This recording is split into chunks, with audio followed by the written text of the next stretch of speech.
right, hello everybody. My name is Massenngill. I'm a VP of activation at an agency called Transmission. So I do not work at LinkedIn, which is kind of cool because a lot of the people you've been talking to have been working at LinkedIn.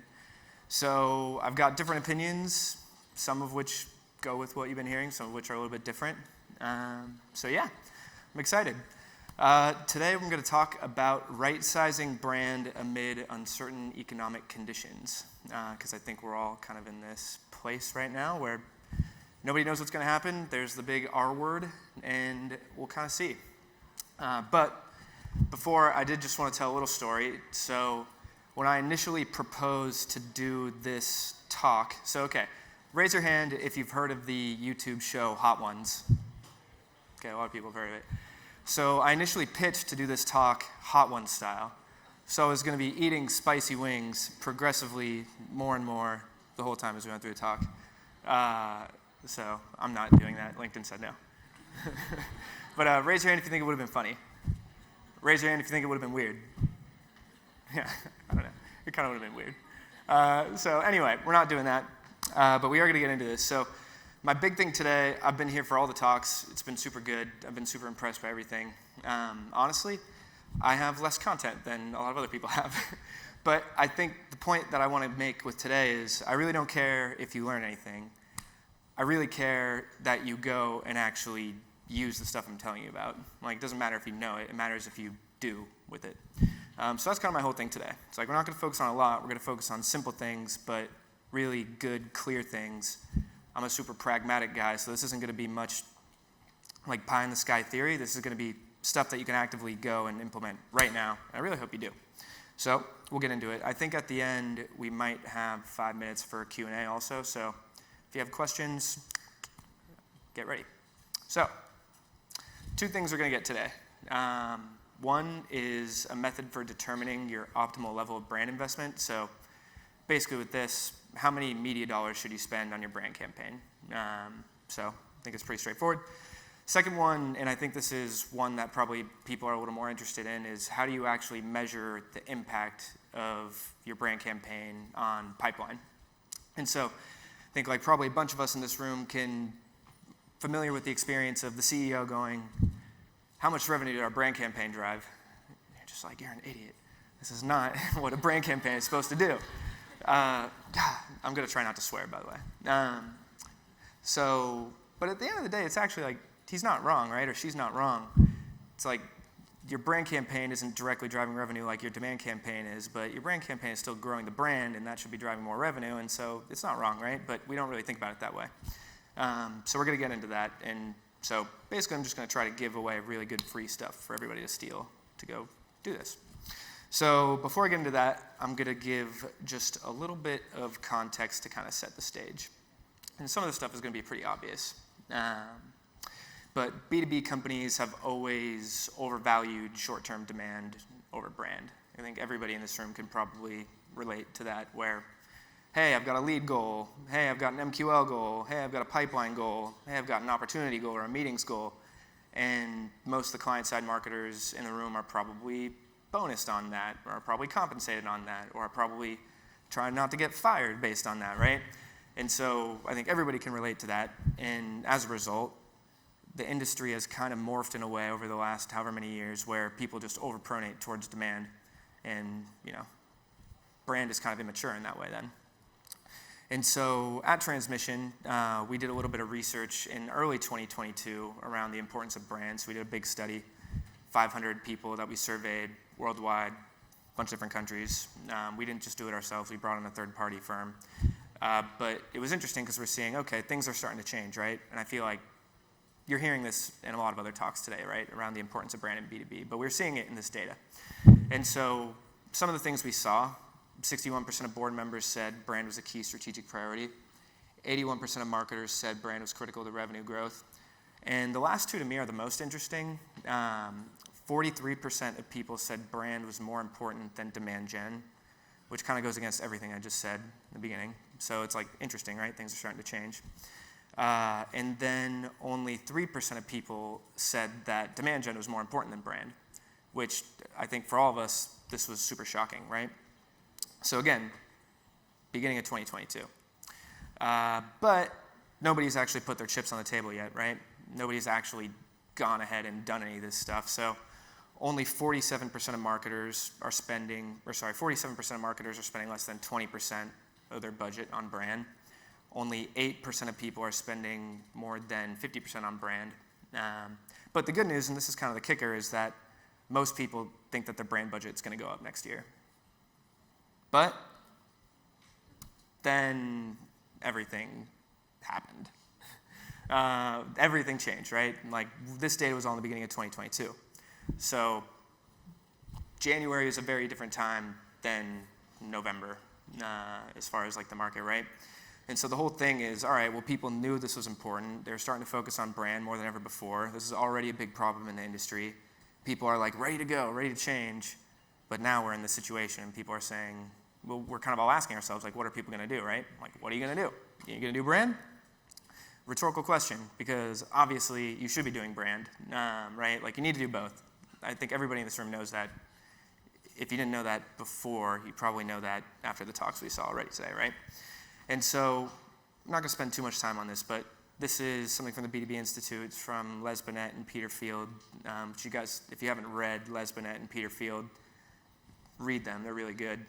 But they've done a bunch of research to just show the long-term impacts of brand versus the short-term impacts of demand. So if you look at this, you see demand is that pink line in the bottom. And demand, you're just always capturing the short-term revenue, right? With brand, if you build your brand over the long term, you start to raise the tide all over, like raise the water level all over, right? So building your brand drives long-term revenue, and there's a bunch of studies that show this.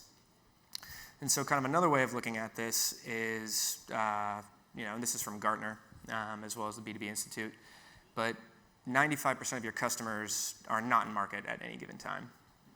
And those are the customers you're going to do brand towards.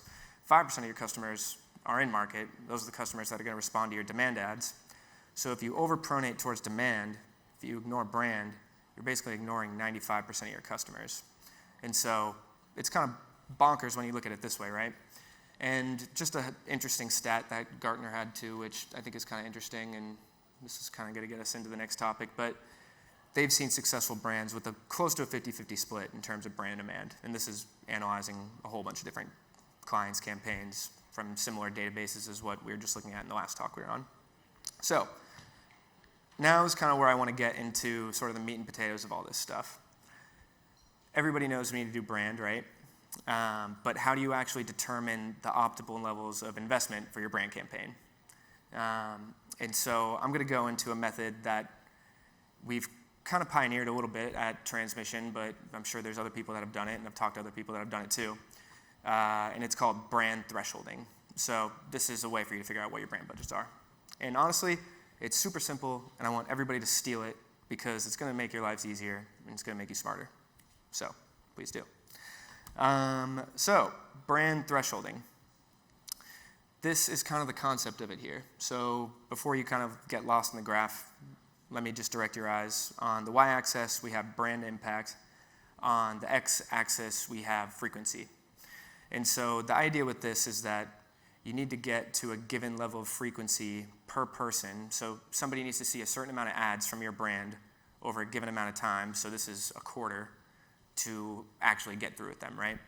And so it makes sense, right? If you see one ad over the course of 3 months, you're not going to remember anything from that brand, right? Unless it's the Super Bowl, in which case. But that's like the one outlier, right? But the whole point is, if you don't get through to this effective frequency, you're not actually going to make an impact at all, right? And so what's interesting about this is you start to kind of extrapolate this a little bit, right? And you're like, okay, well, how much is it going to cost to serve max 18 ads over the course of a quarter? Not very much, right? How much is it going to cost to serve all the millennials in the US 18 ads over the course of a quarter? It's going to cost a lot, right? And so this whole idea is the bigger your audience is, the bigger your brand budget's going to be. And like, this makes obvious sense, right? But the whole key is you need to get to this level of frequency for you to actually make sure that you break through with people. Which is kind of interesting because this is a little bit contra to some of the other things we've been talking about today as far as maximizing reach. I think what I'm saying here is that we want to maximize reach, but we want to maximize reach only so much that we could get adequate frequency within that reach. So we just maximize reach, and peanut butter our budgets and make it so that everybody that we could possibly show an ad to gets one ad, like your campaign's going to fail. And that's when you're in the danger zone, which totally sucks. And honestly, we've had clients do it. I've seen clients do it before. You spend $10 million on a brand campaign. Your target audience is way too big. You run the results back and you say, great, we statistically drove no increase in awareness for the people that saw our ads. So literally, you would have been better off not spending that $10 million and just not running that campaign. I see people nodding their heads because I'm probably not the only person that this has happened to. It's like knife in the heart when you're the person running the brand study and it comes back and you see you might as well just have not done it. So just as somebody who works agency side, I can count on like one hand in my entire career the amount of clients I've seen who've really taken this into consideration. And I feel like when people do take it into consideration, it's usually just with a gut feel, which is still way better than nothing, right? But I think it's such low-hanging fruit to just say, okay, let's think about whether or not our budget is actually big enough to reach the audience that we want to target, right? It's common sense. So what I'm going to basically do now is show you guys the model for how we do brand thresholding, which this is, take a picture of it. I'm going to get more into the weeds on in a sec. This is a little bit simplified. There's certain pieces and parts that I'm not going to get into here because I can't give away everything for free. But this is pretty much the basics of it, right? Audience size, target frequency, cost of media. I need to know how many people I'm targeting. I need to know how many times I want to hit them with ads, which I just told you, 18 to 25 on the last slide. And I need to know my general cost of media, the CPM, right? Boom, easy formula. You can literally just start with this. It's not going to be perfect. I'm not saying it's perfect, but it's going to be better than not having done this, right? And it's going to start giving you a barometer, especially after you run your campaigns. You can kind of see, oh, was that right? Was it not? And so what I want to just show a little bit of is what it actually looks like when we do some of it. Let's see. So this is an example of us actually having done this. So ITDMs, for anybody who doesn't know, IT decision maker. I figure a lot of people in this room probably target an IT decision maker of some kind. So what we basically did here is we created 3 different audiences. We've got IT decision makers, we've got IT decision makers at Fortune 500 companies, and then we've got IT decision makers at Fortune 100 companies. And what's pretty interesting is, and obvious, right? It's like, okay, when you look at the entire universe of all ITDMs, it's a gigantic group of people. It's 1.1 million people. When I start to look at the Fortune 500, it's 220,000. When I start to look at the Fortune 100, it's literally just 180,000 people. And then you look and you see, okay, you run the formula, figure out how much you need to spend on each one, figure out your cost of media. And by the way, your cost of media is across channels. I'm not talking about just LinkedIn. I'm talking about LinkedIn. I'm talking about programmatic. I'm talking about Twitter, or not Twitter, but if you want to do Twitter, all of them, right? Connected TV, anything you run on a brand campaign. And so what I will say is that this is like a slightly simplified model that we use to make this, but this is basically it. Like, take a picture of this, reverse engineer it, you're 95% of the way there. So again, I'm just literally trying to give you things to take and steal, but I'm giving them to you, so you're not stealing them. So the one other piece that I'll get into this is when you're talking about the audience, like we just did, okay, let's look at Fortune 500 versus Fortune 100 versus the whole audience, right? But you can get super, super creative with how you want to do this. And, when you go through this exercise, and I was just doing it for a client earlier this morning, and this turned into a 20-slide PowerPoint deck because there's so many ways you can slice it and dice it. And you could say, oh, well, do you want to actually focus on the manufacturing vertical, or do you want to focus on a smaller company size, or do you want to actually curate a more targeted account list with your sales team, or whatever, right? And so, or maybe you want to add or remove a persona or seniority or something, right? And so it is simple. It's not that complicated, to be honest. It's really not. But you start kind of going through this process of figuring out, it's like a prioritization process for who your target audience is, right? You know what your budget is, you have a constraint, now you just need to figure out what the audiences are that you could fit into that. So, cool. Now we're gonna get into the second piece of this, which I hope is, again, something that everybody can just take and do after this, because it's really not that hard. And this is all around showing the impact of your brand budget on pipeline. So actually being able to go back to your CEO or your CMO and say, hey, guess what? The brand campaign is responsible for 100 opportunities or 100 million in pipeline or, whatever it might be, right? It's seriously not that hard. We make it so much harder than it needs to be as an industry. So what I'm going to talk about is this idea of, we kind of made this up, but I'm sure other people have made it up too. But we're calling it account-based incrementality. And so incrementality, for anybody who's been and worked in B2C, it's pretty common for big B2C advertisers to do incrementality tests. But you have to kind of be a big advertiser because you need a lot of budget to be able to run these tests with statistical significance. But the whole idea of an incrementality test, and that's what we have up here, is you serve a bunch of people ads. Those are my little people. You've got an exposed group, and you've got a control group. So I don't know if you could see that from down there, but essentially the gray people are the exposed group. The little orange-yellow group are the control group, right? So this basically means, imagine this is your brand campaign or something like that, right? All the people in the exposed group saw your brand campaign. All the people in the control group did not see your brand campaign. They saw nothing, right? They weren't exposed to anything. And so when you go and you run these campaigns and you run this incrementality analysis, it's really great because you could basically say, hey, our brand campaign, people who saw our brand ads were 20% more likely to recognize our brand than people who didn't see our brand ads, right?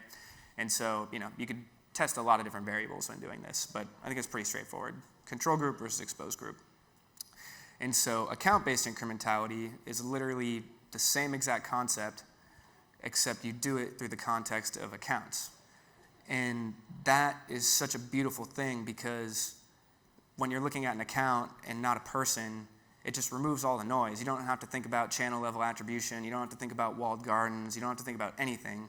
You're literally just looking at, hey, did we drive revenue from this company or did we not drive revenue from this company? And so it's exactly the same concept that I was talking about before, except it's with accounts. So imagine you run a brand campaign and you're targeting, I don't know, let's call it 500 accounts or something like that, or 1,000 accounts, whatever it is. Of those 1,000 accounts, you say, okay, I'm going to hold out 200 of them, and I'm not going to show these accounts anything from my brand campaign. And there's a lot of good tools for making sure that all of your media is targeting accounts, right? Like LinkedIn's a pretty good tool for that.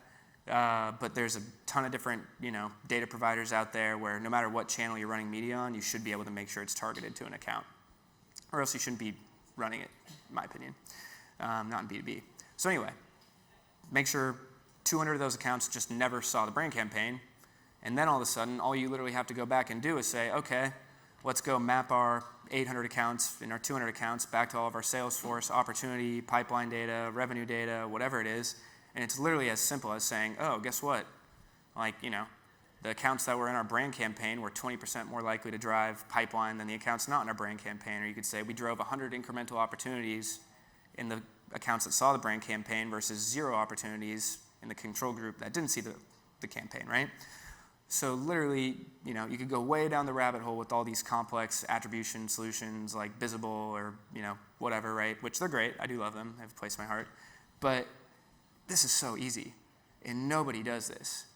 And you might say, oh, well then I literally have to sacrifice some of my accounts and not put them in a campaign, which I think is a pretty valid point.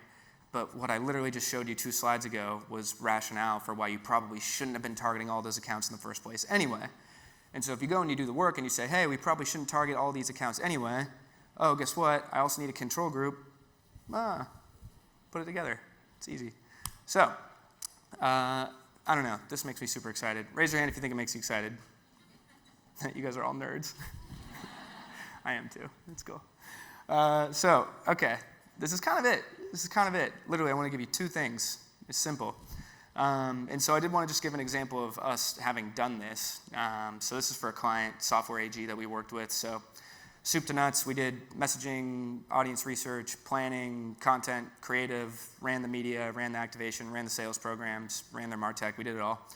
And we went through and did this entire process with them, right? So we did the audience thresholding. When we did that, we figured out, okay, turns out for this brand campaign, you only have the budget to target 500 accounts, because I think they had maybe like $1 million for the year. It wasn't like a huge budget, but like budgets that all of us are familiar with, right?